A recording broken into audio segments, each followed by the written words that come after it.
Demario Douglas is available in about 72% of leagues. He's picked up got some early Demario Douglas, but this is a player over the last 3 weeks has at least 5 targets and on the season a 78.4 PFF receiving grade, a 1.81 yards per route run. That is respectable.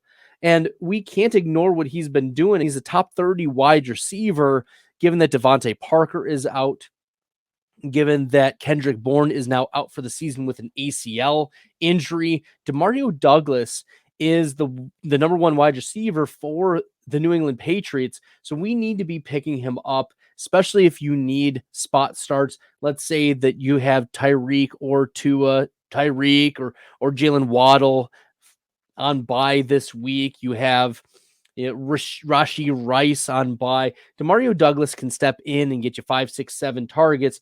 This past week against Washington, 5 for 55 on 7 targets. Previous weeks, 5 for 25 on 6 targets, 4 for 54 on 5 targets.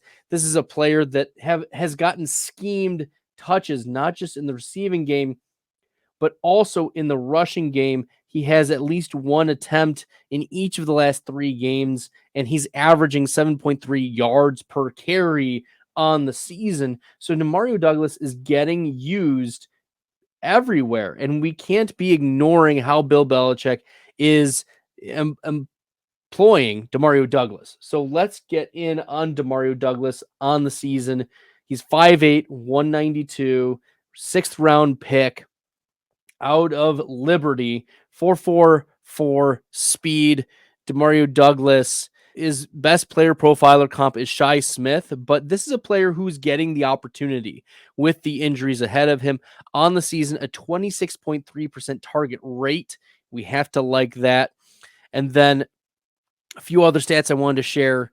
28th in yards per route run on the season, 11th in target separation, and 33rd in route win rate. So he's getting the wins on his routes, and as he's running more, we will see Demario Douglas continue to improve as a receiver. In fact, 4 of his last 5 games, he's been at least a 70 PFF receiving grade. So he's played well. He's won his routes. He's looked good on the film. It's clear that the Patriots are using him in an increased role, given the Devontae Parker injury, given the Kendrick Bourne injury. And there's not really much else on this New England offense. So be in on getting Demario Douglas as a flex play moving forward. Desperate times call for desperate measures, and we are not going to call you desperate if you are considering starting Demario Douglas here in week number 10.